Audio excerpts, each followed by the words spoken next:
nas suas múltiplas possibilidades, dentre elas a possibilidade da filosofia, da psicologia clínica. E estamos realizando aqui hoje um segundo encontro. Demos início aí a essas reflexões na semana passada, com a presença aí do meu querido amigo, professor doutor Adriano Furtado Holanda. Seja bem-vindo. É nóis. É nóis. Bom dia. Tudo tranquilo. Então, tivemos aí o prazer de iniciarmos essa conversa na semana passada, né? Essa parceria também que a gente estabelece de pesquisa. O professor Adriano Holanda é uma das grandes referências nacionais no campo da pesquisa, da fenomenologia e da relação com a psicologia. Trabalhamos juntos, somos parceiros, né, num grupo de trabalho associado à ANPEP, né, Associação Nacional de Pesquisa e Pós-Graduação em Psicologia. É um grupo composto por vários colegas, vários professores de diferentes universidades federais do Brasil, e também somos parceiros na recém-criada, né, também fruto de um esforço de muitos anos, né, Holanda, de um vigor aí de muito tempo, em 2018, a ABRAP, Associação Brasileira de Psicologia Fenomenológica, e estamos aí nessa luta, né, Adriano? Nessa luta que é o desafio de sustentar esse diálogo. Seja bem-vindo, bom dia. É isso aí, bom dia. Tudo bom? Como é que estão as coisas? Tranquilo? Tudo bem, querido, tudo ótimo. Eu acho que é importante a gente contextualizar exatamente isso tudo aí que você está colocando, né? Isso aqui é um projeto, aliás, eu estava brincando com o Crisóstomo também, aproveitar que a galera está entrando, eu estava brincando que agora a gente está com um desafio, que é criar aí uma continuidade de uma discussão, inclusive convidar todo mundo, quem quiser aí depois manda para a gente sugestão de temática, sugestão de caminhos para a gente andar, porque o universo é vasto, né? O campo da consciência não vai se esgotar em 1, 2, 3, 4 encontros. Inclusive, a gente está atrás aqui de um nome. Começa a parte 2, a gente está entre Fenomenólogos e Furiosos, parte 2, ou alguma coisa assim, né? Tipo, Fenomenologia duro de encarar. Olha só, ficou legal, hein? É por aí. A galera pode dar uma sugestão. Né? Qual é a nossa ideia? A nossa ideia é, inclusive, começamos semana passada, vamos continuar hoje, vamos tentar, assim, entre aspas, limpar o campo. Limpar o campo não é dizer está certo ou errado, faça isso, faça aquilo, escolha isso ou aquilo. Não. Limpar o campo é reconhecer o campo no qual a gente está trabalhando. Né? Eu acho que isso é muito importante. Como o Crisóstomo estava falando, a gente está aí com um desafio já de longa data, não é de hoje, não. É um desafio muito grande e eu acho que hoje a gente está vivendo cada dia mais um desafio a cada momento, que é essa situação que a gente está vivendo e, inclusive, uma certa descrença com a produção acadêmica, com a produção científica, com a pesquisa. Né? Quem não é das universidades públicas não sabe a dificuldade que é fazer pesquisa. E a gente está enfrentando um terreno movediço. Então, a ideia é a gente estar tentando limpar um campo aqui. Então, convido aí todo mundo a participar, inclusive participativamente mesmo. Dá sugestão, olha, vamos trabalhar nesse tema, porque a ideia é a gente abrir bem, e aí cada encontro a gente eventualmente pontuar uma coisa um pouco mais específica, né? Hoje a gente ainda vai ficar no campo geral, mas aí daqui a pouco a gente vai ter que enfrentar, sim, alguns temas, né? O Crisóstomo estava falando ontem, olha, amanhã, assim, no horizonte, né? Amanhã a gente vai ter que enfrentar o tema da existência, o tema da consciência, o tema da percepção, né? Voltar para a clínica, né? Na especificidade, né? Vamos por aí. Perfeito, perfeito, Adriano, você pontuou muito bem a própria importância, né, enfim, do contexto do nosso momento histórico, né, a importância de dar seguimento aí a esse movimento, né, enfim, de articulação mais ampla, de amplificação do diálogo, na busca também da gente conseguir, né, assim, ter uma fundamentação, assim, não só mais consistente, mas também uma apresentação mais clara e pública do que a gente faz, da validade dos nossos estudos, em que medida isso, de alguma forma, não é, assim, se impregna no campo das nossas práticas, das práticas da psicologia, né, e das ciências humanas em geral. Então, realmente, o momento é um momento altamente propício a nós implementarmos e sustentarmos esse vigor. Né? E como você bem falou também, a gente começou semana passada, aí nesse bate-papo, a gente ainda está, né, num momento aí de um certo clareamento, né, de campo, como você falou, e aí eu já pego por aí, para a gente começar o papo de hoje, né, refletindo um pouco sobre, né, sobre alguns pequenos elementos que já surgiram na semana passada para a gente trazer hoje. Né? A gente conversou semana passada a respeito da importância da cautela, mas ao mesmo tempo do vigor, de uma reflexão sobre a aproximação entre os dois campos, né? O campo da filosofia, através da fenomenologia, e o campo da psicologia, no caso da clínica, né? Campos que, por um lado, têm as suas especificidades, né? Eminentemente o campo da filosofia, através da fenomenologia, é um campo eminentemente reflexivo, né? Falamos até do resgate da arqué da filosofia, né? O fundamento da filosofia, a questão, né, do estranhamento, do Talmatzen, como você trouxe muito bem. Então, um campo eminentemente reflexivo, né? Num diálogo de um campo de pensamento, né, que nasce, que brota, que se origina eminentemente numa dimensão pragmática, né, a partir, né, do século XIX, a psicologia, né, altamente influenciada também pela própria compreensão de homem, não só a psicologia, mas a medicina, né, uma visão altamente cartesiana, onde nasce sob fundamentos supostamente muito claros e muito inequívocos, né, da relação sujeito-objeto, com as polaridades muito bem definidas, né, objetivo, subjetivo, interno, externo. Então, assim, na verdade, realmente é um grande desafio a gente poder refletir sobre esses campos. E surgiu também, na semana passada, eu acho que seria uma boa entrada aí hoje, eu queria te ouvir a respeito disso, o problema das nomenclaturas, né? Opa.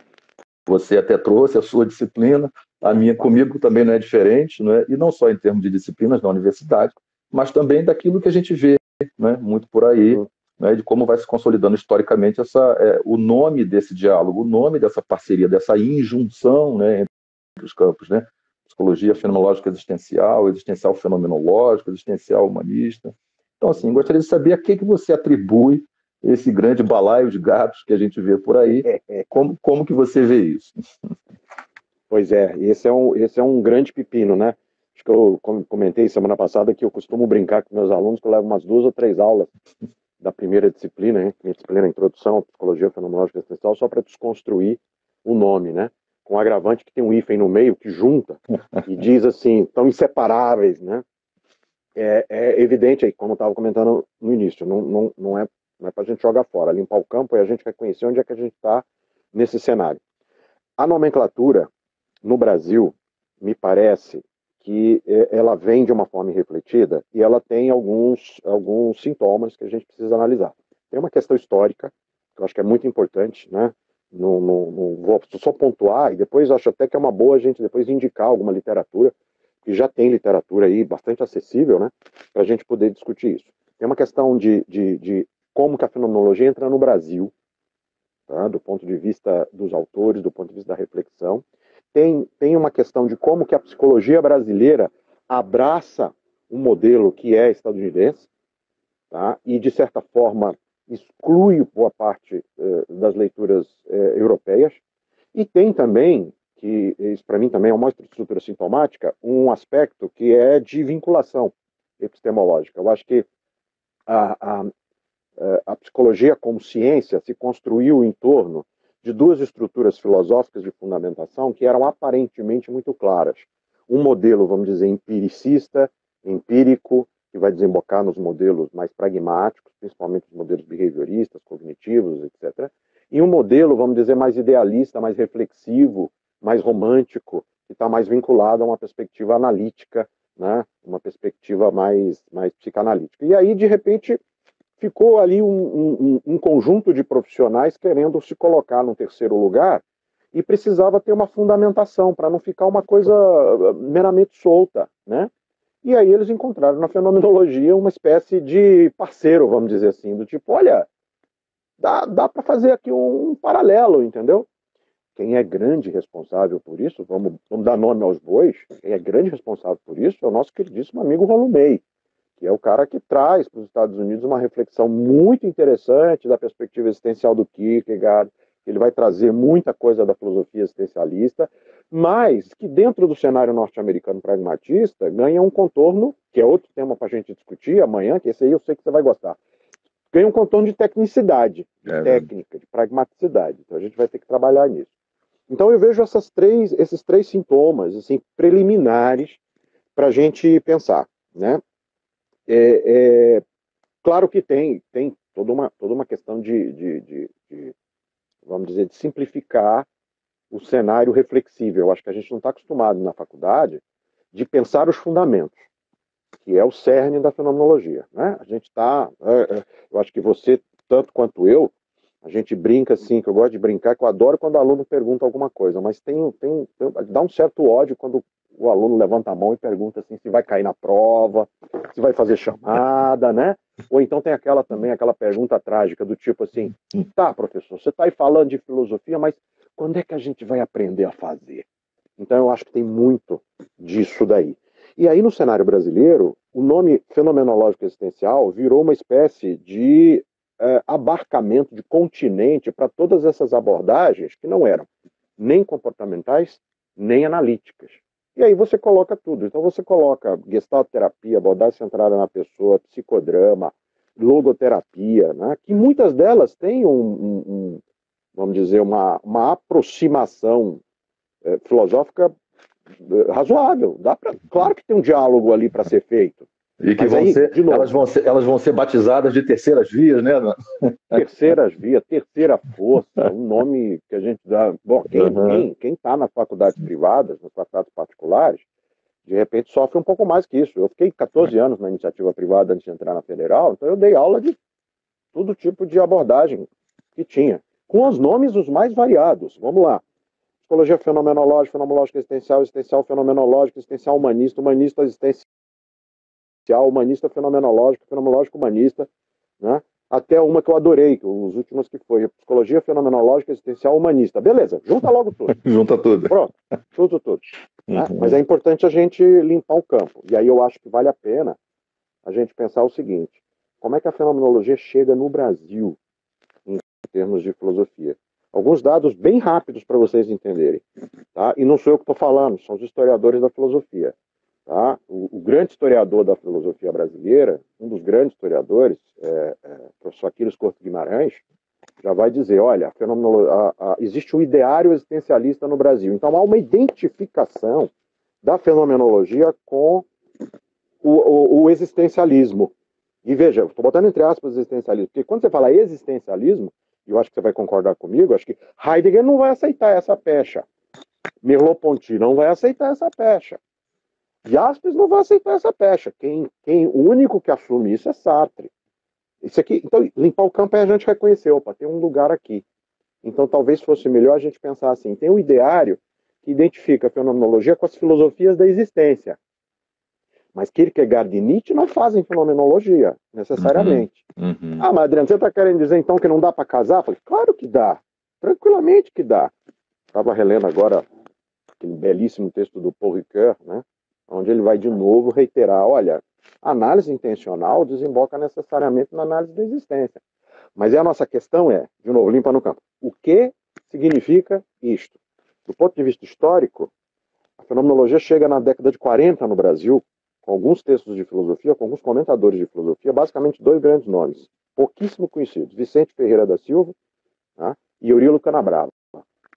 Só que aí a gente vai pesquisar e vai descobrir que esses dois autores, eles na verdade, eles citam, referenciam, eles mencionam Husserl, Heidegger, Schiller, Jaspers, vão mencionar. Algum desses dois analisa, enfrenta o problema da fenomenologia propriamente dita? Não.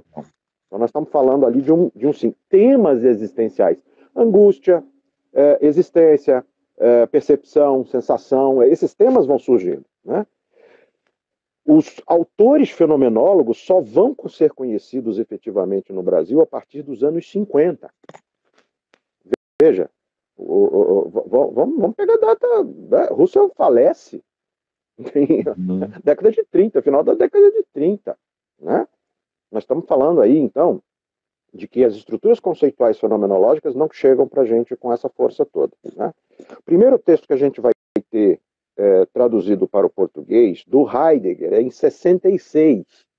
É uma tradução, se eu não me engano, do Emmanuel Carneiro Leão, se eu não estou enganado, do Introdução à Metafísica. Né? Perfeito. Depois a gente tem 3 textos do Sartre, depois mais alguns textos do Heidegger, depois alguém tem... O Jaspers vai ser traduzido em 58 para o Brasil. Sabe que textos? A bomba e a questão da culpa. Quer dizer, não são reflexões nem da filosofia da existência, nem da psicopatologia do Jaspers. Né? Isso só para marcar, né, que assim, a estrutura conceitual básica da fenomenologia, com Husserl, com Brentano, ou eventualmente com Merleau-Ponty, só vai chegar na década de 70. Então, eu acho que isso explica um pouco essa vinculação, né, que ela não é uma vinculação inadequada, mas é uma vinculação que precisa ser clareada. Perfeito, Adriano. Você falando aí sobre essa questão de como a fenomenologia entra no Brasil, né? E eminentemente com esse viés estadunidense, né? E que, de certa forma, né, relega, pelo menos num primeiro momento, né, as leituras europeias, né? A um outro plano.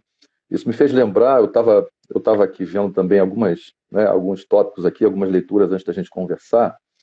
E aí eu lembrei aqui 2 passagens, uma aqui em Ser e Tempo, muito rápida, que eu vou ler aqui e pedir para você como que você vê isso. Em Ser e Tempo, lá no famoso parágrafo 7, né, aqui na versão da Márcia Sá, né, a versão 15ª edição de 2005. O Heidegger vai tratar sobre a questão, falando ainda sobre o método fenomenológico, o método de investigação fenomenológica e sobre o sentido de ser, né, que é a questão fundamental para ele. Ele diz assim: o modo de tratar essa questão é fenomenológico. Isso, porém, não significa que o tratado prescreva um ponto de vista ou uma corrente, pois enquanto se compreender a si mesma, a fenomenologia não é e nem pode ser nem uma coisa e nem outra. Acho brilhante essa passagem dele. Tem uma outra passagem aqui, né, ele trata sobre essa questão do ponto de vista, da corrente, e eu acho que isso tem uma reflexão direta na nossa reflexão do diálogo da fenomenologia com a psicologia e com a psicologia clínica. E você citou também o Ponty, né? E eu tenho aqui o Ponty na obra dele de 1960, Signos, publicada pela Martins Fontes em 91, Martins Fontes de 91, aqui na página 89 nessa obra, quando o Husserl vai começar a falar de linguagem, né, apenas um dos temas, mas eu acho que ele faz um resgate aqui importante também. Ele diz assim: justamente porque o problema da linguagem não pertence, na tradição filosófica, à filosofia primária, Husserl aborda-o com mais liberdade que os problemas da percepção ou do conhecimento. Leva-o a um ponto central, no ponto que diz respeito original e enigmático. Logo, esse problema permite, melhor do que qualquer outro, interrogar a fenomenologia, e não só repetir Husserl, mas também recomeçar seu esforço, retomar seu vigor mais do que suas teses, o movimento de sua reflexão. Então, eu acho que nessas 2 passagens aqui, tanto de Heidegger quanto de Ponty, né, em obras importantes deles, eu acho que isso vai muito na direção do que você está falando, né? O grande desafio que é a gente conseguir se apropriar desse método fenomenológico, da inspiração russeliana, sem que isso recaia numa questão de teoria ou de corrente ou de ponto de vista, que é eminentemente a maneira majoritária como é visto, e também esse outro lado que Ponty traz, né, a importância de como sustentar e dar continuidade ao vigor fenomenológico, sem que isso descaracterize a própria fenomenologia na sua essência. Como é que você vê isso? Pois é, e aí eu faço a ponte com aquele terceiro sintoma que eu comentei com você, quer dizer, por conta de um conjunto de práticas até clínicas, que basicamente são práticas terapêuticas, psicodrama, logoterapia, abordagem centrada, gestalterapia, Daseins análise, que a gente nem comentou da Daseins análise, que às vezes vamos ter que abrir um campo para isso só um dia. Esse terceiro sintoma mostra a necessidade de vamos dizer, de um enraizamento no contexto das práticas, né? A gente está sempre, o tempo todo, se comparando, né? Dizendo a minha é melhor que a sua, a minha funciona, a outra não funciona. E aí é nesse terceiro sintoma que essas práticas todas acabam caindo numa grande armadilha, a grande armadilha da teia daquela aranha gigantesca lá do Senhor dos Anéis, a Laracna, né? Que você cai ali, é uma armadilha que você, de repente, quando você vê, você já está preso ali, que é de transformar o tal do fenomenológico existencial numa escola, numa abordagem uma corrente. Aí você traz Heidegger, que é perfeito. Inclusive, assim, aliás, nós vamos depois fazer um sorteio de livro, né? Eu já vou aqui anunciar. Na página 27 do meu livro, estou exatamente dizendo isso. O importante é dizer que a fenomenologia não é uma ideologia, não é uma escola de pensamento, não é uma corrente, não é uma abordagem. Aí você trouxe o Ser e Tempo, né? Uhum. E aqui eu cito, na verdade, uma passagem do Heidegger, que está no Zur Sache der Denken, onde ele também fala a mesma coisa aí, só que eu abro parênteses para dizer aqui. Fenomenologia não é, naquilo que ela tem de mais próprio, uma corrente. Ela é a possibilidade do pensar que de tempos em tempos se transforma, que só por isso permanece. Ou seja, a possibilidade de corresponder ao apelo daquilo que há de pensar. Tem uma passagem muito interessante, né? Acho que a gente comentou isso na semana passada, de como que o Raymond Aron mostra para o Sartre o sentido da fenomenologia, que é único exclusivamente dizer o seguinte: o que é fazer fenomenologia? Fazer fenomenologia é discutir, a partir da sua própria experiência vivida, absolutamente qualquer coisa. Esse é o ponto central da intencionalidade. Qual é o ponto central de Husserl? É dizer, nós temos que começar toda e qualquer análise do mundo pela nossa percepção, porque é ela que nos coloca no mundo. O que a percepção nos obriga a pensar?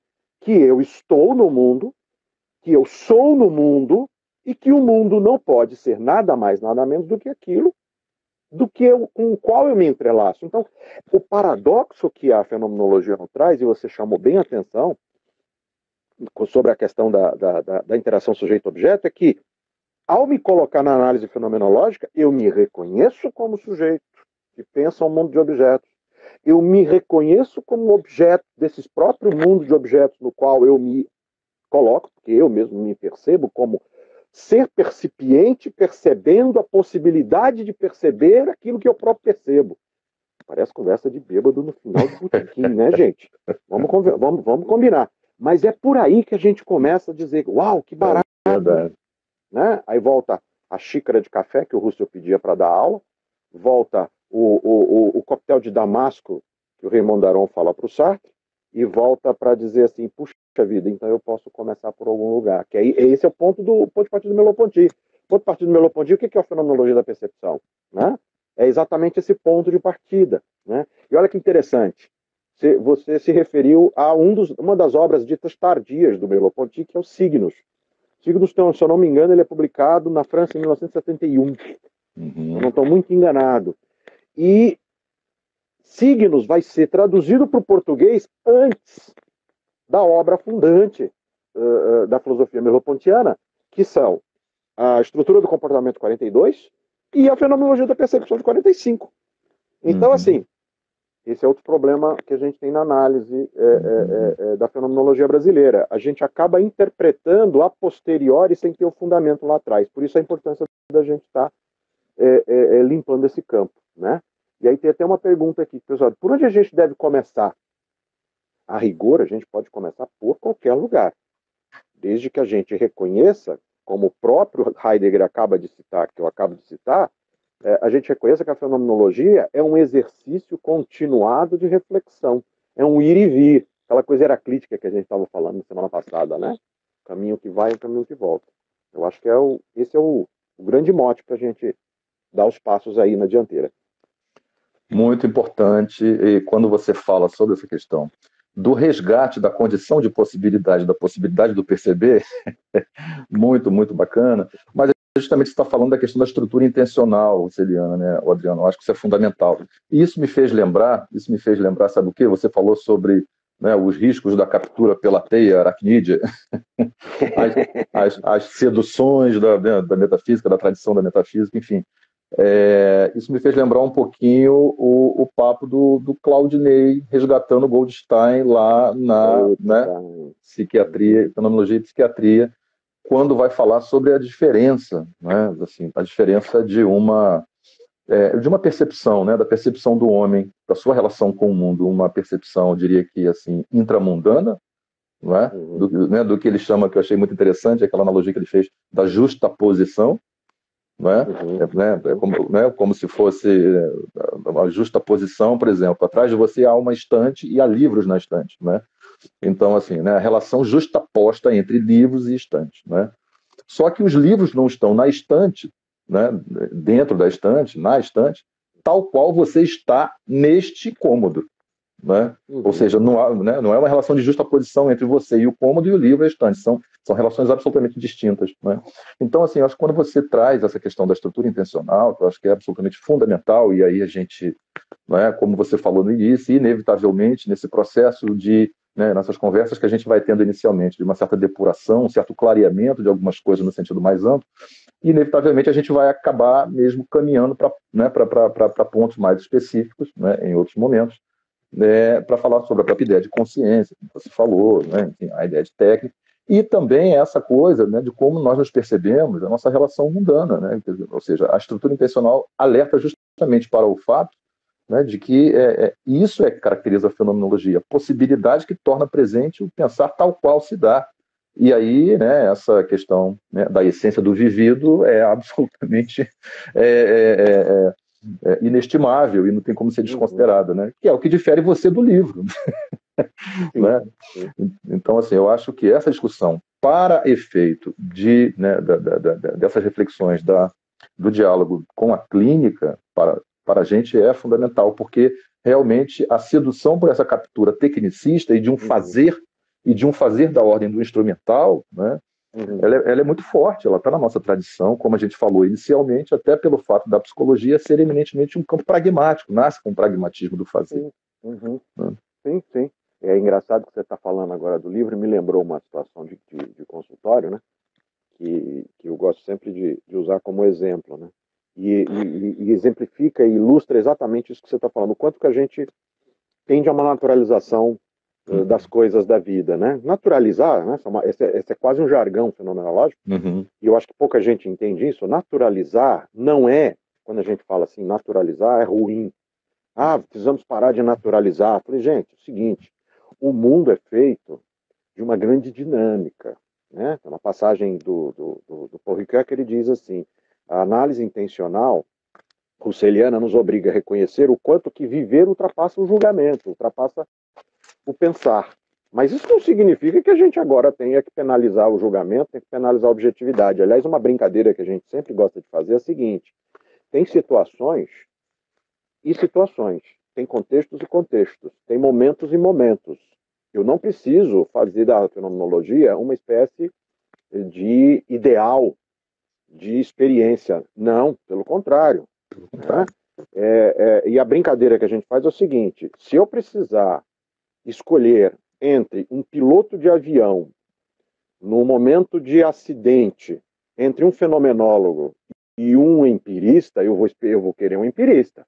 Eu não vou querer um piloto de avião fenomenológico existencial que vai tentar analisar o sentido da experiência da queda do avião. Não, eu quero que ele seja o mais pragmático possível, o mais engenheiro possível, o mais objetivo possível e diga assim, o que é que eu tenho que fazer para salvar esse avião?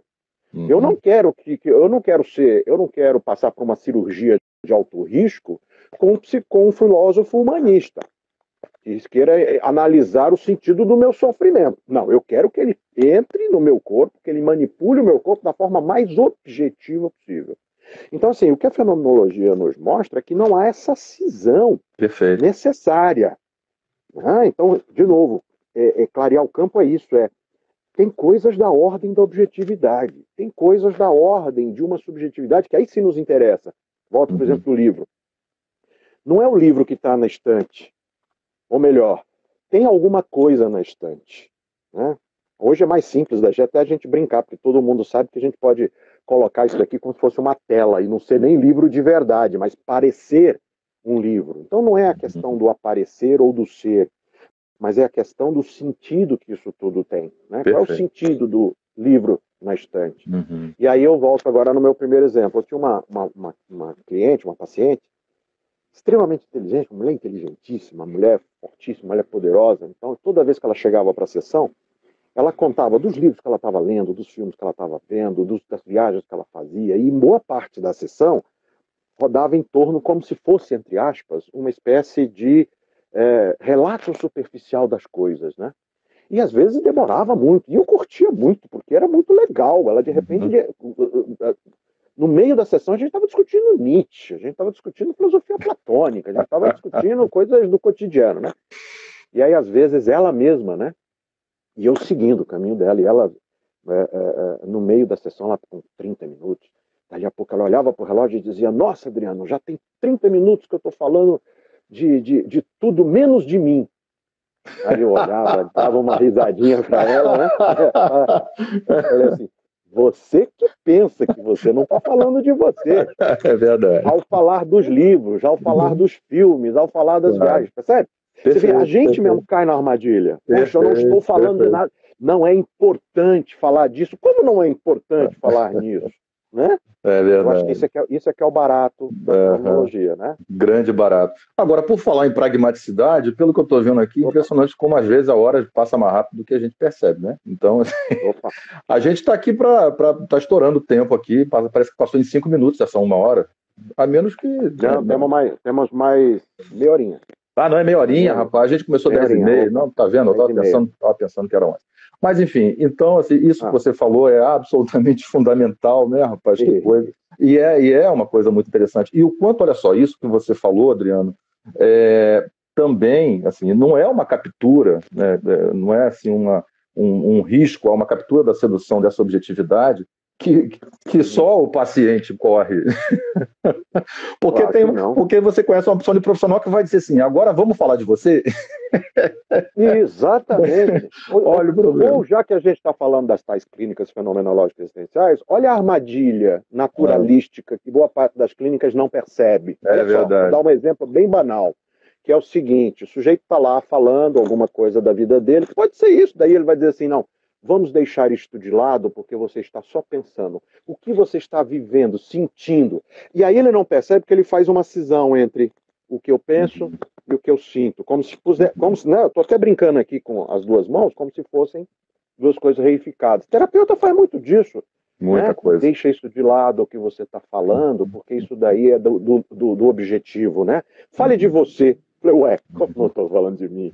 É claro que eu estou falando. Falar de mim é única e exclusivamente começar a me perceber como um peso sobre uma cadeira, como eu estou agora, não é? Ou simplesmente me reconhecer aqui, né, numa imagem que se mexe aqui na minha frente enquanto eu falo com vocês. Isso é falar de mim também. Né? Veja que exercício legal, quantos caminhos. Aí eu solto a bola para você. Né? Tem uma coisa que eu gosto sempre de definir: fenomenologia, para mim, é abertura. Para mim é fantástico. É isso, eu me abro para isso, né? Eu acho que a questão da abertura que você traz é fundamental. Agora, ela também nos convoca a um desafio, né? Que é, assim, a compreensão de abertura numa perspectiva fisicalista, que não é. Entende? Isso é fundamental, porque, assim, sempre que a gente acaba escorregando para o campo da substancialização, a gente tem um problema. Não é? Então, assim, que é a questão da abertura maior ou menor. Olha o problema. Tá entendendo? Assim, como se fosse uma espécie, né, de um fisiologismo possível, né, e, assim, de determinação de balizadores laterais que determinam uma abertura. Compreende? Então, assim, eu acho que é fundamental isso que você traz sobre a questão da abertura, bem como o que você fala sobre a cisão que se faz sem perceber. E aí eu acho que a questão da cisão remonta, evidentemente, àquilo que a gente traz, né? Você trouxe agora há pouco, a gente falou semana passada, que é o desafio, né, da tal da dialeticidade. Né? Que é o desafio da relação de sentido que se estabelece com as possibilidades, que não se resuma a uma dimensão de excludência. Em outras palavras, né? Em outras palavras, olha só, vamos fazer o resgate da dimensão figura-fundo, conforme a gente falou, inclusive, semana passada. Né? Olha que coisa importante. Ou seja, em que medida a relação que vela desvelando não é uma relação de desaparecimento, exatamente, né? De exclusão, exatamente. Né? Então, assim, quando você traz, né, essa coisa, fale sobre você, ou, né, falar sobre as coisas, ou falar sobre nós mesmos, né, ou sobre o interno ou o externo, Assim, a grande arte, a grande dificuldade, me parece, realmente, aí, é a relação de sentido estabelecida com as possibilidades sem que elas excluam as demais. E isso traz apenas uma questão do que emerge no momento, daquilo que é possível emergir, mas isso emerge não exatamente excluindo, mas isso só emerge e aparece como tal na relação dialética daquilo que se invisibiliza momentaneamente, né? Então, isso me parece realmente um movimento que é a maior dificuldade pela própria tradição do pensamento, né? E a gente, né, já falou sobre isso lá atrás, né, que é essa coisa da dicotomização, né?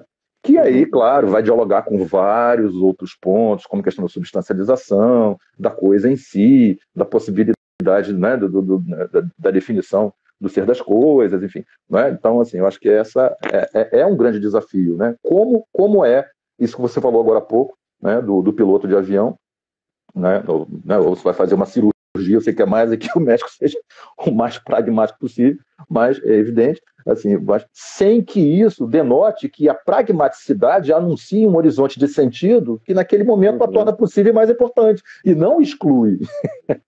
Compreende? O que você acha? Quer dizer, a pragmaticidade, a gente está aqui brigando com palavras, no fim das contas. Né? Exato. No campo nós estamos brigando com palavras. Exatamente. As palavras constituem uma realidade.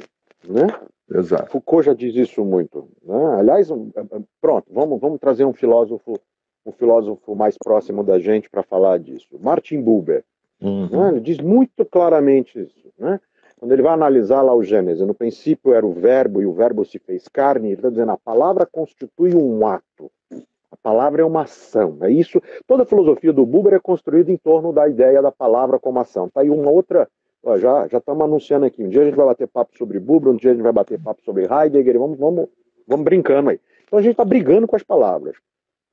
O problema da naturalização, ao que a gente está se referindo, e é um problema que deriva disso que você está chamando a atenção da visibilidade e invisibilidade, é que a gente fica oscilando entre posições, vamos dizer, estanques.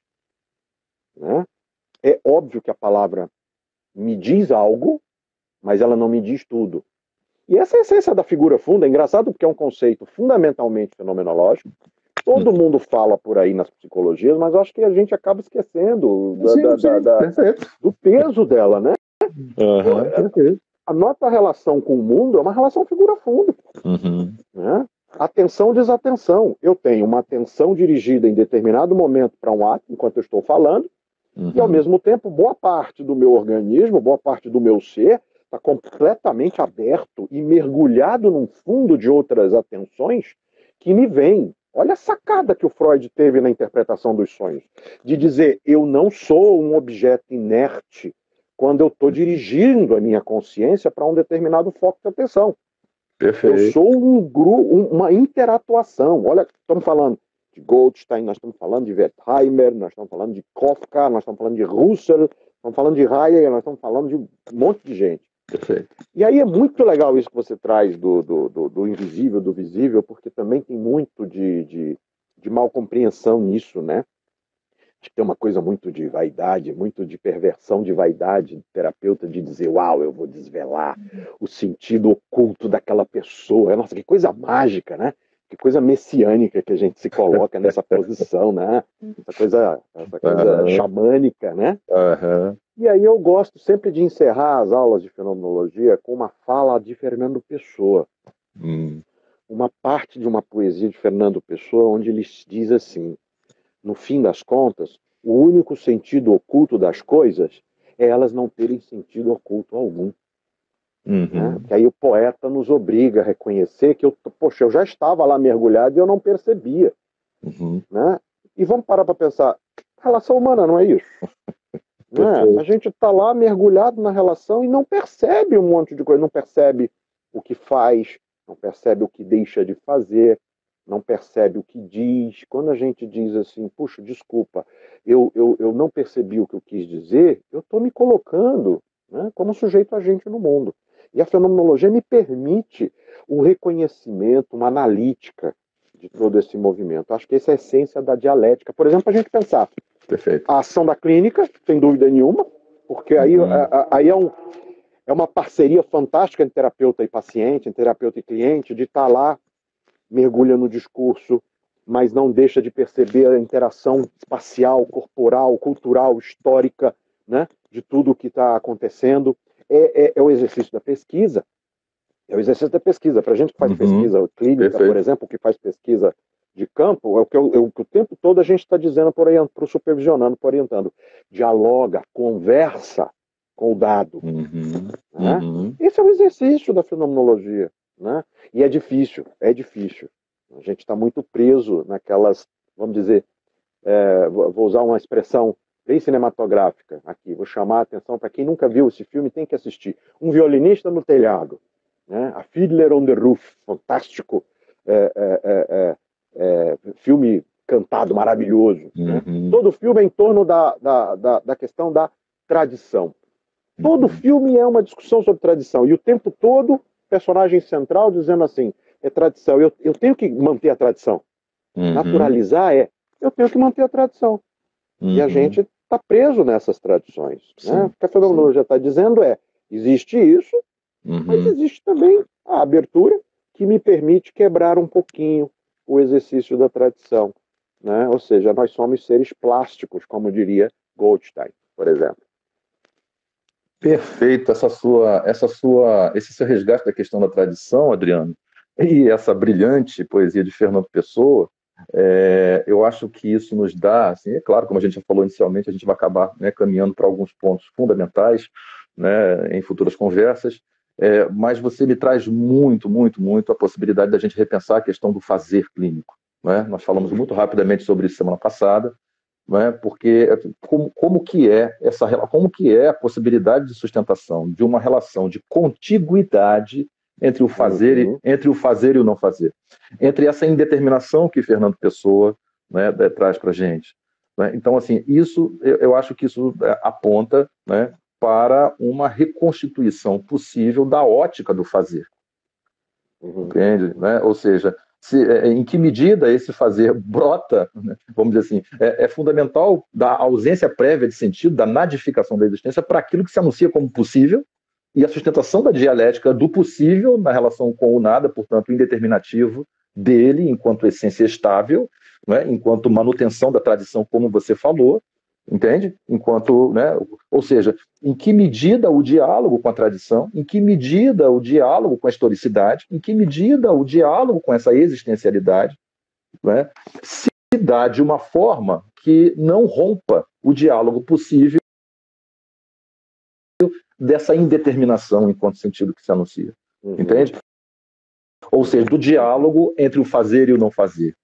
Né? Exatamente. Eu acho que isso é um dos pontos fundamentais que em breve a gente vai ter que retornar. Esse para mim é o grande desafio assim, a minha grande motivação para discutir isso. Porque assim, quando a gente fala em clínica, invariavelmente a gente identifica, de novo as palavras, né? As palavras carregam uma história. Foucault não me deixa mentir. A palavra carrega uma história. Quando na semana passada eu estava chamando a atenção, veja, a clínica ela nasce, veja, vamos lá para Hipócrates. Hipócrates era um asclepíade. O que é isso, gente? O asclepíade, ele era da tradição médica clássica grega, ele era um descendente de Asclépio, né? Considerado o deus da medicina. Ele tem uma tradição para cumprir. O que Hipócrates faz? Né? Ele aprende com o pai. O que Hipócrates faz? Quebra com a tradição que ele mesmo tinha, né? Percebendo um outro olhar. Eu diria que vou arriscar. Hipócrates faz uma fenomenologia quando ele começa a observar o mundo objetivo do corpo próprio, coisa que os asclepíades tradicionais não faziam. Né? Então, qual é o grande desafio quando a gente pensa em clínica? É que, quando você pega a palavra clínica, você identifica ela com um determinado fazer. Para nós, a maioria de nós vai identificar, por exemplo, clínica com psicólogo, clínica psicológica com psicoterapia. Beleza. É uma maneira absolutamente honesta e autêntica para se fazer. Inclusive, a mais comum. Acho que você dá aula na faculdade visando isso, porque a nossa disciplina visa isso. Eu também dou aula na faculdade. Você deve supervisionar estágio, correto? Perfeito. E o seu estágio, me diga se eu estou errado. Teu estágio não é numa clínica de psicologia? SPA. Teu estágio não é uma... Olha aí, SPA, Serviço de Psicologia Aplicada. Aplicada. Né? Aplicada. Eu também estou numa clínica, o meu é CPA, Centro de Psicologia Aplicada. Uau, grande diferença. Oh. Muito bem. Então a gente acaba reificando, por necessidade, nós estamos ali para nós estamos contratados para fazer esse tipo de trabalho. Mas a gente não percebe que ao fazer isso, sem querer, a gente reifica também um determinado lugar de fazer. E qual é o meu desafio aqui? O nosso desafio aqui é reconhecer que a clínica transcende este próprio lugar, este próprio fazer. Então, por exemplo, me interessa discutir como que um sujeito que trabalha no CVV, no Centro de Valorização da Vida, escuta uma pessoa sem ter contato visual, físico com ela diretamente, e exerce uma clínica, exerce um fazer, faz um acolhimento, tem um cuidado, tem um reconhecimento daquela pessoa.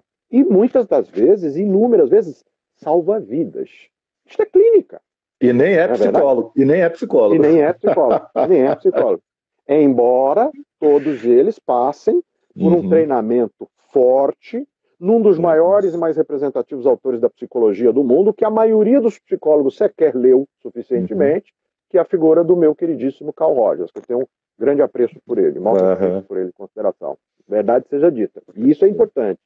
Então me interessa pensar essa clínica, por exemplo, para pensar uma ação que pouca gente consegue compreender bem, e até fazer bem por conta dessa naturalização desse fazer, e que também tem um histórico profundamente fenomenológico, que é, por exemplo, o plantão psicológico.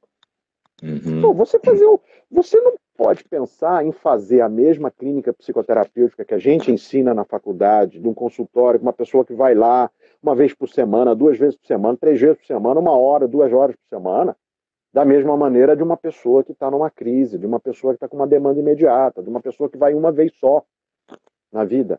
Percebe? Então, assim, e o plantão psicológico?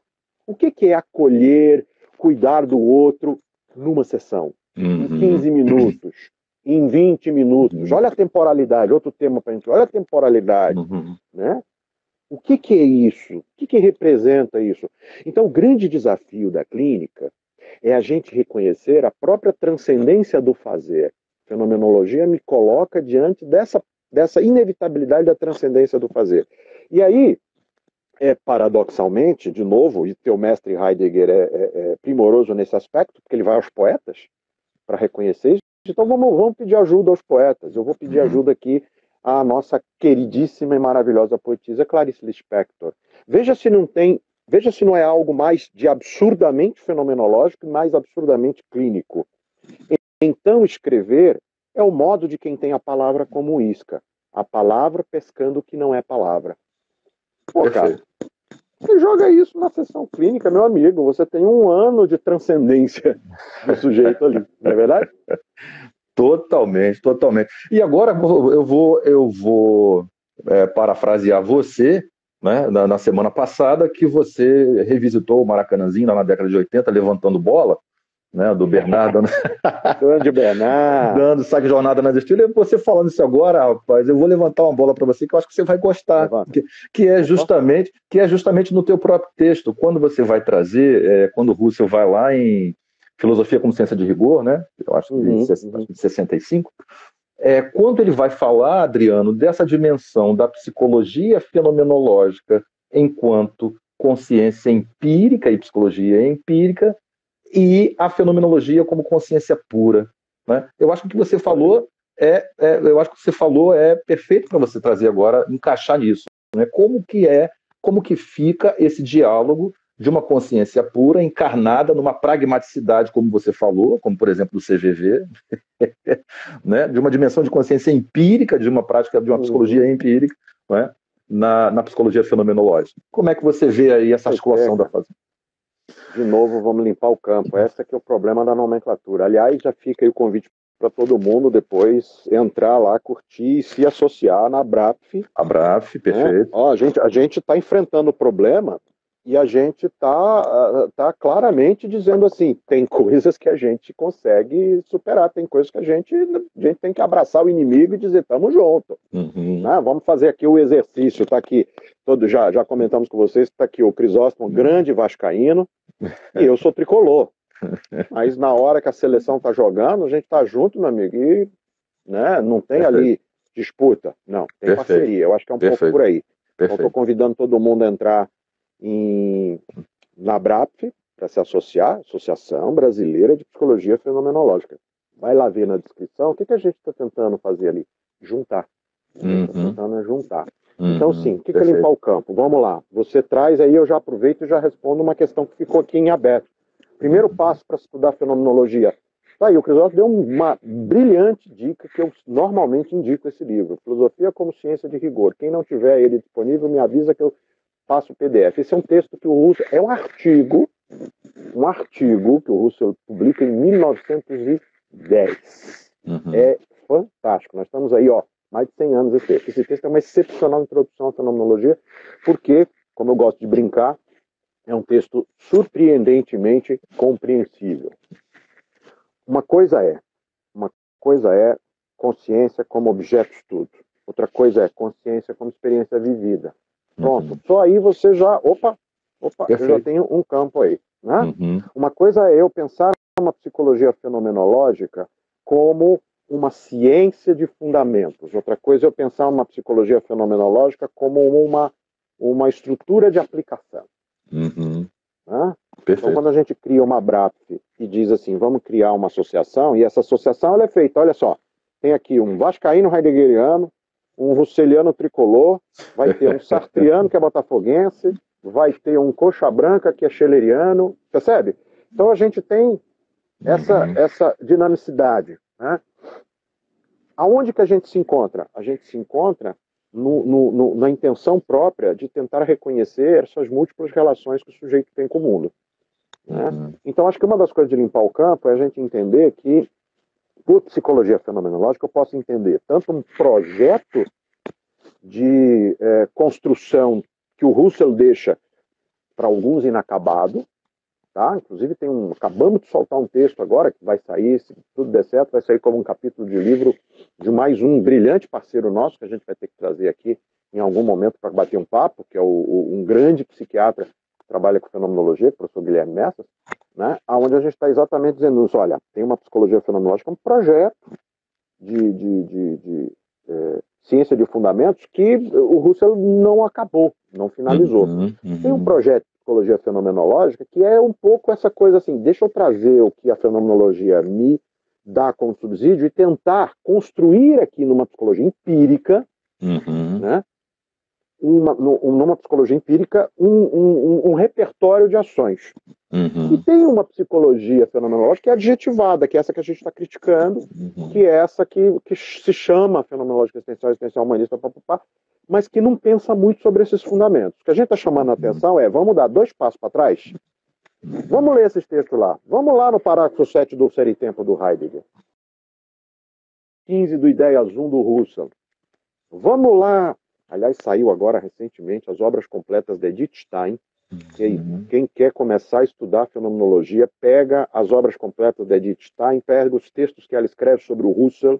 Ela que foi uma das grandes colaboradoras que mais esteve do lado do Russell, que é de um brilhantismo, ela é de uma simplicidade. Pronto, quer começar por algum lugar? Vou dar uma dica fantástica. Procurem um livro autorado de Angela Ales Bello, uma das maiores especialistas em fenomenologia no mundo, viva hoje, uma filósofa italiana, já esteve conosco várias vezes nos nossos congressos. Ela tem um livro publicado pela editora Juruá aqui de Curitiba sobre Edith Stein. É uma das mais brilhantes introduções à fenomenologia. Né? Tudo isso é uma psicologia fenomenológica. Então, assim, por psicologia fenomenológica, a gente tem que entender que é o espaço da construção ou do reconhecimento de uma psicologia empírica. Então, trocando em miúdos, quando eu pergunto o que é percepção, eu estou fazendo psicologia fenomenológica. O que é sensação? Estou fazendo psicologia fenomenológica. O que é emoção? Eu estou fazendo psicologia fenomenológica. que é uma coisa que a gente esqueceu, a gente deixou de lado, a gente comentou isso semana passada, chamados processos psicológicos básicos. Por isso a gente criou o nosso grupo de trabalho em torno desse tema. Que a gente vai ter que atacar isso, a gente vai ter que... Né, temas, angústia. O que é angústia? Essa pergunta, o que é angústia, que vocês só vão encontrar nos livros de psicopatologia, é fenomenologia. Né? Então acho que a gente tem que clarear sim esse campo, né? A gente tem que enfrentar esse problema, né? E não é um problema simples de ser resolvido. Mas é um problema legal, porque é divertido abrir esses campos, abrir essas picadas. Né? Divertido e necessário, né? Opa! Para lá de necessário. Adriano, meu amigo, eu estou vendo aqui que a gente está caminhando, falta aqui 5 minutos aproximadamente para a gente terminar. E a gente vai ter que ver aqui a questão do sorteio dos livros, né? Que eu vou pedir apoio aqui aos universitários, que a gente que já passou de 22, a gente tem mais dificuldade nessas tecnologias. Então, a Débora, que trabalha comigo no nosso núcleo, né? A aluna, exatamente, dá essa força aí, porque a gente tem muita dificuldade nisso. Tranquilo. E aí, vamos apontar aqui alguma coisa, né? Como é que a gente faz? Como é que a gente faz para a semana que vem? Vamos fazer assim, vou fazer um convite para as pessoas que estão assistindo para a gente. Manda para a gente, manda depois para a gente, pro meu, ou pro do NEPEF, ou pro do Labfeno, ou pro do Crisóstomo, 4 opções. Manda a sugestão assim, olha, vamos discutir tal tema, e a gente vai montando, assim, toda semana a gente vai montando uma temática em torno disso. Né? Manda também a sugestão de como que a gente vai chamar isso daqui, tá, gente? Por enquanto está vencendo Fenomenólogos e Furiosos, parte 2. Ou Chuck Norris, Duro de Matar. Eu estou gostando dessa também, Fenomenologia, Duro de Encarar. Tá? Manda também a sugestão, e aí a gente vai montando e a gente vai amarrando. Né? A gente tem que aproveitar a situação que a gente está. Tá? Perfeito. Aí eu vou fazer isso. Então, e entrem também, tem ainda uma quinta, e aí na Abrap, ali entrem, tá lá no link se eu não me engano, no link da própria Abrap, tá lá um linkzinho de um cadastro. Tá? Nós vamos chamar uma assembleia para eleger uma nova diretoria, provavelmente semana que vem ou na outra semana, para todo mundo convidado. Né? Como estarão convidados, a gente está começando a pensar, ano que vem, 2021, seria o nosso 3º Congresso Internacional. Como é que a gente vai pensar e fazer? Já estamos pensando, provavelmente pensando aí em fazer um congresso online, um congresso mesclado, um congresso... Estamos pensando. Tudo convite para todo mundo participar. Tá? E aí a gente vai montando essas falas. Perfeito, tá? A gente vai manter as nossas falas, eu e o Crisóstomo aqui em cima desses temas, e depois, em algum momento, o núcleo dele vai estar chamando um outro colega, o meu núcleo vai estar chamando outro colega, e a gente vai tentando ampliando esse leque, esse contexto aí, beleza? Perfeito. A gente pode consolidar, então, essa sexta-feira matinal, 10h30, né? Então, assim, é um horário que a gente está registrado. E aí a gente vai divulgar ao longo da semana, portanto, né, a partir da contribuição de todos, como você falou, né? Talvez aqueles pontos que mais, né, que sejam demandados, aí a gente traz aí a identificação do que a gente fala na semana que vem, mas fica consolidado já, não é? Aí não tão potente quanto o Jornal Nacional, 8h30 da noite, na Globo, mas mais a gente junto aqui, isso pela manhã. E deixar, e dizer ainda que vai ficar gravado. Perfeito, e a gente vai depois disponibilizar no YouTube. Vocês também podem entrar já no YouTube, tem o canal do Labfeno no YouTube, depois a gente vai disponibilizar isso vamos criar um canal do NEPEF, vamos criar um canal da Abrap, vamos abrir o leque daí. Beleza? Você falou bem. Pedir, então, do então, só para você continuar para fazer. Bacana. Pode dar tchau para a galera aí que eu vou trazer a Débora para a gente. Até semana que vem. Enquanto isso, vocês fiquem com o Crisóstomo para fazer o sorteio aí. Valeu, Adriano. Um abraço, querido. Mais uma vez, muito obrigado. Muito bom. Bom, então, gente, a gente vai dar seguimento aqui, tá legal?